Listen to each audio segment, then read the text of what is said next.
Hi friends, Gujarati recipe સિક્રેટમાં તમારું સ્વાગત છે. બાપા આવી રહ્યા છે તો આપણે એની તૈયારી તો કરવી જ પડશે ને. મોદક તો આપણે ઘણી જ પ્રકારના ખાધા હોય છે, પણ એમાંનો જ આજે એક અલગ પ્રકારનું તમને બતાવવા જઈ રહી છું. આજે આપણે બનાવવાના છે બેસન મોદક.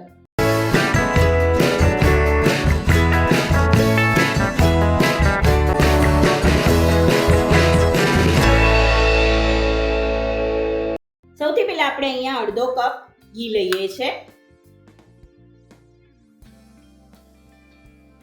ઘી ગરમ થાય એટલે આપણે એમાં 1 કપ કરકરો ચણાનો લોટ લઈએ છે અને એને શેકી લેવાનો છે મીડિયમ ફ્લેમ પર.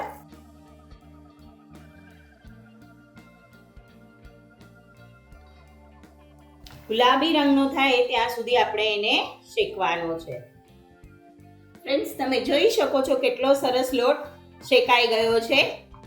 થોડો નીચેથી આવો તમને ડાર્ક લાગશે, પણ એ મિક્સ કરશો એટલે સરસ બધો લોટ મિક્સ થઈ અને સરસ શેકાઈ જશે. હવે આપણે આ સ્ટેજ ઉપર ગેસ બંધ કરી અને એને કન્ટિન્યુ હલાવતા રહીએ છીએ.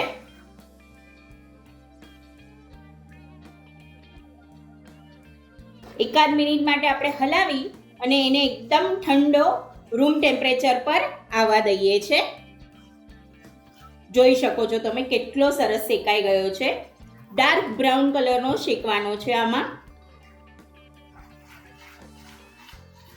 હવે આપણે આને રૂમ ટેમ્પરેચર પર આવવા દઈએ છે. લોટ સરસ મજાનો ઠંડો થઈ ગયો છે. હવે આપણે આમાં અડધી ચમચી એલચી પાવડર, અડધી ચમચી જાયફળ પાવડર અને 1 કપ આપણે બુરુ ખાંડ એડ કરીએ છે.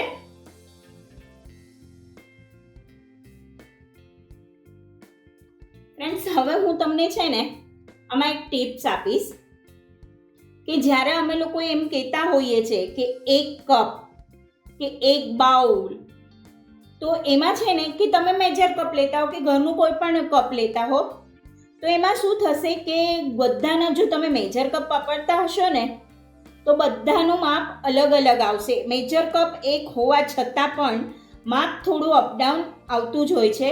તો તમારે શું કરવાનું છે કે જો તમને થોડું એવું લાગે કે કોઈ રો ઇન્ગ્રેડિયન્ટ્સ એમાં એડ કરવા પડે એમ છે તો તમે એને એડ કરી શકો છો. હવે આપણે અહીંયા હાથેથી મિક્સ કરી લઈએ. હવે આમાં 1 ચમચી આપણે પિસ્તાની કતરણ એડ કરીએ છે. તમે કાજુ બદામ પણ લઈ શકો છો.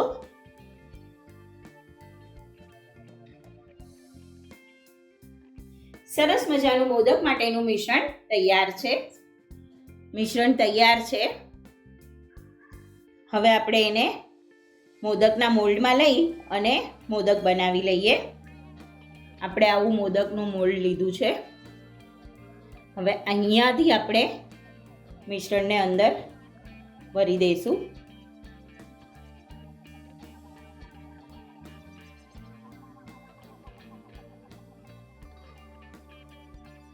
જો અહીંયા ક્યાંયથી બહાર આવ્યું હોય તો આપણે ક્લિયર કરી લેવાનું છે. હવે આપણે એને ખોલી લઈએ.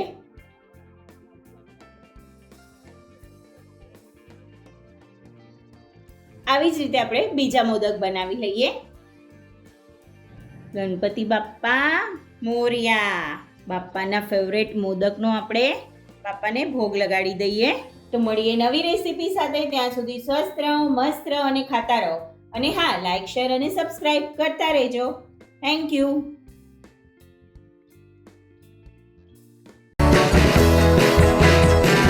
લાઈક કરો, શેર કરો, સબસ્ક્રાઇબ કરો.